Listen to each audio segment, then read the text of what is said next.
Assalamualaikum and very good day to Dr. Nadia and my fellow friends. We are from Group 10 and today we will present our OSHA case study titled Safety and Hazard Assessment of the Pedestrian Walkway at UMK.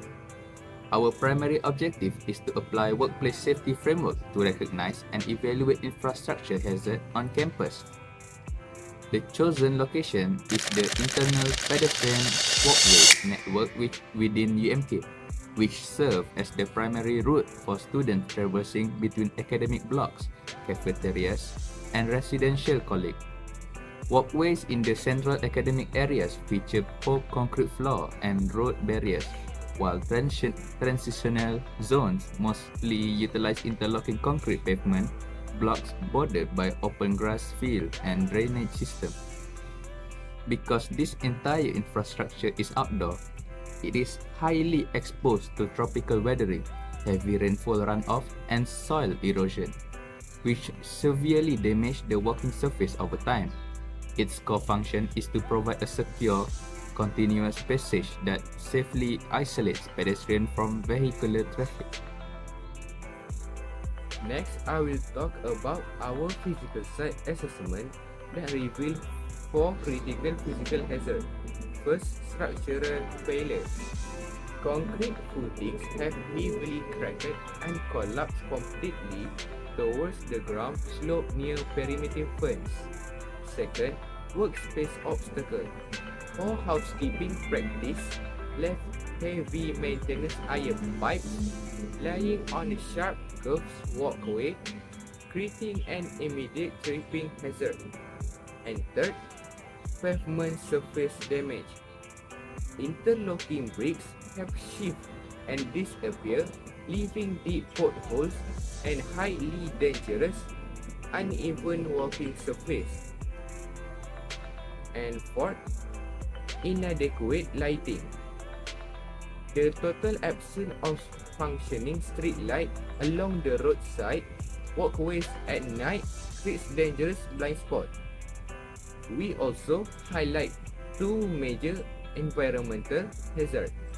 First, poor drainage system.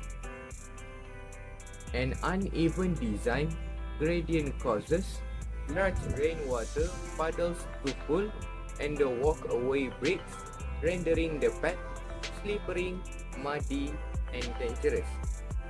And second, residential college. This absence of infrastructure for students to walk directly on the main university road, that exposing them to harsh weather conditions and high collision risks with oncoming vehicle traffic.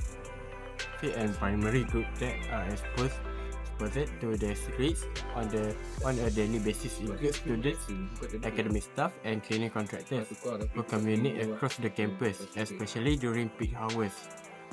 These individuals are regularly exposed to the identified hazards as they move through the affected walkways and surrounding areas as part of the normal daily routines. The level of exposure is further increased by unsafe user behavior such as walking while distracted by mobile phone screen or moving in large and crowded groups, which can reduce visibility and make it more difficult to notice immediate hazard. The safety and health impact result from this exposure can be divided into 2 categories, namely acute impact and chronic impact. Acute impact refers to immediate physical injuries that may occur as a result of accidents caused by the damaged infrastructure. For example, individuals may suffer from sprained ankles, deep abrasions, or even bone fractures if they trip over uneven pavement surface or fall into uncovered drainage system. On the other hand, chronic impact involves long-term health risks that may develop due to repeated exposure to unsafe environment conditions. One of the major concerns is the risk of heat exhaustion or heat stroke, especially when individuals are required to walk under extreme weather condition without the protection of the roof walkways. In addition, stagnant water caused by clogged or poorly maintained drains can create biological hazard by providing breeding ground for Aedes mosquitoes. This increases the long-term risk of dengue transmission with the campus community and may negatively affect the overall health and well-being of students, staff, and other campus users. Regarding location suitability, the positive aspects include the presence of fall protection guardrails and physical separation from vehicle traffic, which align with basic OSH requirements. However, under current conditions, the walkway cannot be considered fully suitable or safe due to the severely deteriorated surface, poor nightmare visibility, and complete lack of warning signage. Based on the hierarchy of control, we recommend the following corrective actions. For the first, engineering controls. Immediately repair collapsed concrete and missing bricks. Also, upgrading the street lighting system and construct a dedicated covered walkway to the residential college to completely isolated pedestrian from vehicular risk. The second one, administrative controls. Enforce strict housekeeping practice for maintenance materials, schedule routing, cleaning of drainage channels, establish a regular safety inspection program, and launch a digital reporting platform for campus users. In conclusion, while the pedestrian network is essential, immediate infrastructure upgrades are vital to meet acceptable safety standards.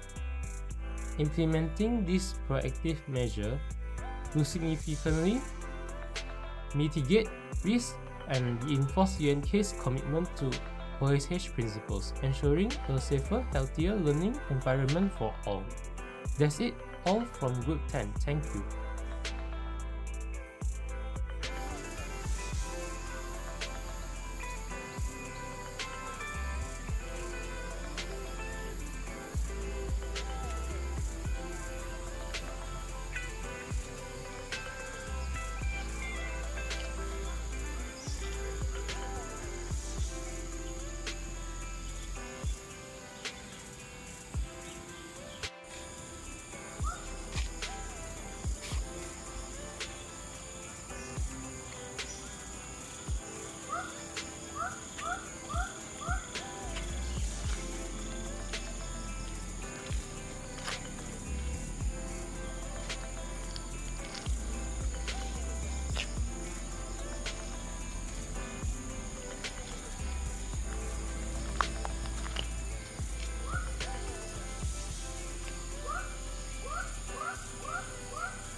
Mampu aku.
Bumbu.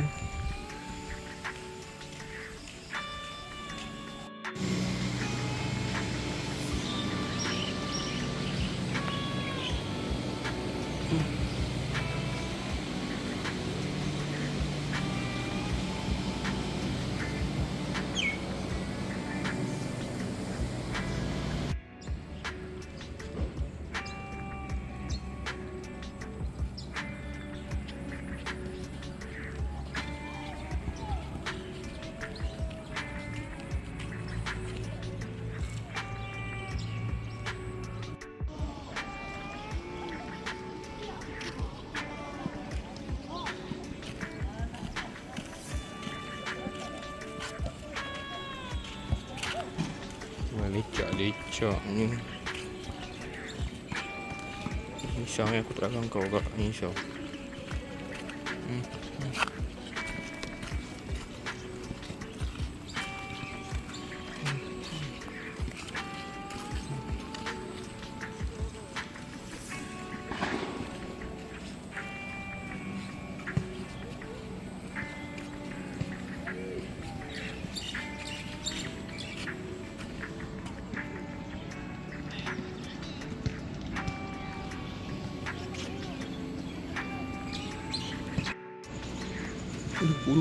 Fuck.